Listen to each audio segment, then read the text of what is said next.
سلام دوستان، با عرض تسلیت مجدد به خانواده‌های داغدار و ملت ایران بابت کشتارهایی که توسط حکومت انجام شده. امروز میخوایم در مورد بورسیه‌های تحصیلی در کشور نروژ صحبت بکنیم. کشور نروژ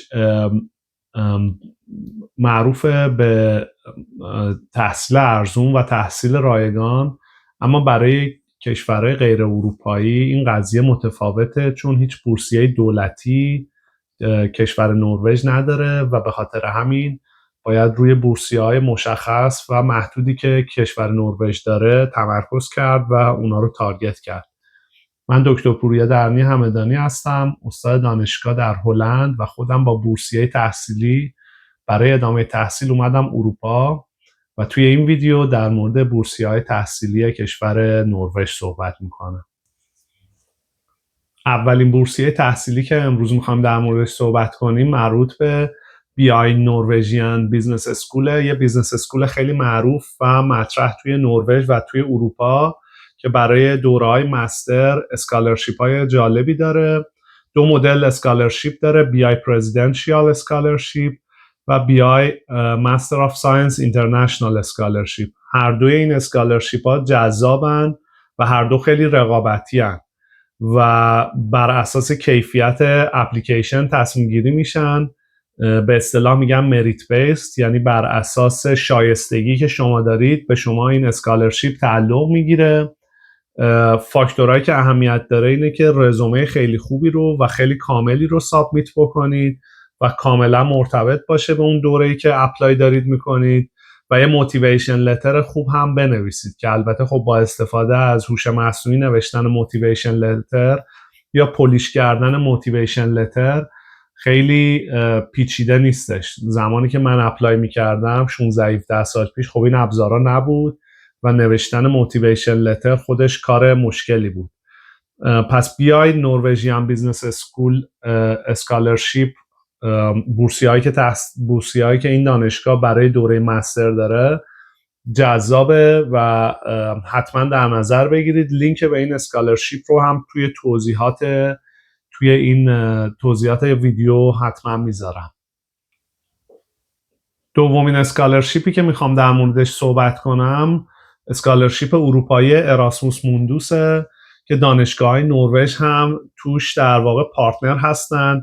حتما به دقت بررسی بکنید که چه دوره‌های مستری هستن که این اسکالرشیپ اراسموس موندوس به اونا تعلق میگیره. اسکالرشیپ خیلی خوبیه، شهریه دانشگاه رو کاور میکنه، هزینه‌های زندگی و حتی سفر شما به ایران یا کشورهای دیگه 1 یا 2 بار در سال رو هم کاور میکنه. باید مراقب ددلایناش باشید. معمولا دانشگاه نروژ پارتنر این اسکالرشیپ هستن، اسکالرشیپ اروپاییه و مثلا یه نیم سال تحصیلی، یه سمستر یا یه ترم توی نروژ، یه ترم توی یه کشور دیگه مثل اسپانیاست، یه ترم توی مثلا مجارستانه و یه ترم هم توی ایتالیا. اینطوری شما تو کشورهای مختلف هستید و البته مدرکی که میگیرید مورد تایید و مورد قبول همه این کشورها هست. پس این اسکالرشیپ اراسموس موندوس هم حتما در نظر بگیرید. در سطح اتحادیه اروپا اسکالرشیپ بزرگیه، مستر پروگرام های زیادی توش هستن و لینک به پروگرام ها و این بورسیه تحصیلی رو هم حتما میذارم داخل توضیحات و نگاه بکنید. نکته سوم PhD هستش. برای اونایی که به خوندن PhD تو نروژ علاقه‌مندن، PhD در واقع یه قرارداد کاری حساب میشه و شما حقوق دارید و یه کارمند دانشگاه حساب میشید، قرارداد میبندید برای 4 سال یا 5 سال و خب این هم هزینه‌های زندگی شما رو به شکل خیلی خوبی تضمین میکنه و هم موضوع اقامت شما رو حل میکنه. معمولا حقوق توی نروژ حقوق خوب و بالایی هستش، سطح رفاه خیلی بالایی داره، کشور خیلی خوبیه برای زندگی، فرصت‌های کاری خیلی خوبی داره. برای همین خوندن PhD اونجا تو رشته‌های مهندسی، تو رشته‌های علوم انسانی میتونه خیلی جذاب باشه. برای اینکه بتونید این PhD پوزیشن ها رو پیدا بکنید وبسایت هایی هست که من سعی میکنم اونا رو هم بذارم توی توضیحات. مهم اینه که یه فیتی بین شما، ریسرچ شما و با سوپروایزرتون وجود داشته باشه.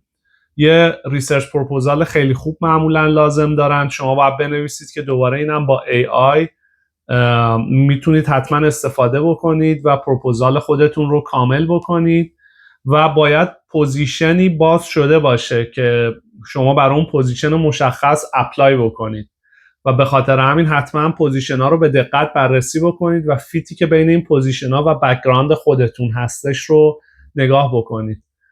در هر صورت این پوزیشن های پی اچ دی میتونن خیلی جذاب باشن، حتما بررسی بکنید. توی کشور نروژ حقوق خوبی دارن، محیط کاری خوبی دارن و میتونن خیلی برای شما جذاب باشن.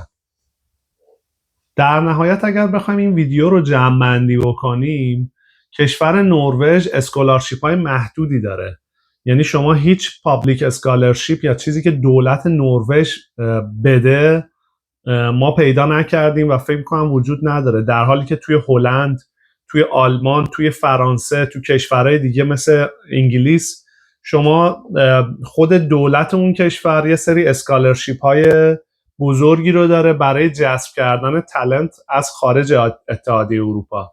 توی نروژ ما همچین چیزی رو ندیدیم و پیدا نکردیم. حالا اگر بود شما توی کامنت ها بذارید، من حتما یه ویدیوی دیگه درست میکنم، ولی ما هرچی نگاه کردیم و بررسی کردیم هم اسکولارشیپ در حد کشوری وجود نداره. در حد دانشگاه هم دانشگاه‌های دولتی اسکالرشیپ خاصی ندارن، ولی دانشگاه‌های خصوصی مثل بی آی نوروژین بیزنس اسکول یه سری اسکالرشیپ های خیلی رقابتی داره که حتما میتونید در نظر بگیرید. اما اگر علاقه به زندگی و کار و تحصیل توی نروژ دارید، اراسموس موندوس پروگرام‌های اتحادیه اروپا که یه سمستر یا 2 سمستر رو داخل نروژ میگذرونید هم حتما میتونه خیلی جذاب باشه. در نهایت اگر علاقه به خوندن و تحقیقات در مقطع دکترا دارید، محیط خیلی جذابی رو نروژ ایجاد میکنه و شما کارمند دانشگاه حساب میشید توی دوره پی اچ دی و حقوق خیلی خوبی دارید و شرایط کاری و زندگی مناسبی رو حتما خواهید داشت. امیدوارم از این ویدیو خوشتون اومده باشه. اگر سوال یا کامنتی دارید حتما توی قسمت کامنت ویدیو بذارید و پیج ما رو فالو بکنید. توی این پیج ما در مورد کشورهای مختلف، اسکالرشیپ تو کشورهای مختلف و در کل مهاجرت استارتاپی به اروپا یا سرمایه گذاری توی اروپا صحبت میکنیم و ویدیوهای دیگه ما رو میتونید مشاهده بکنید. موفق باشید با اپلایی که دارید برای دانشگاه نروژ و روز بخیر.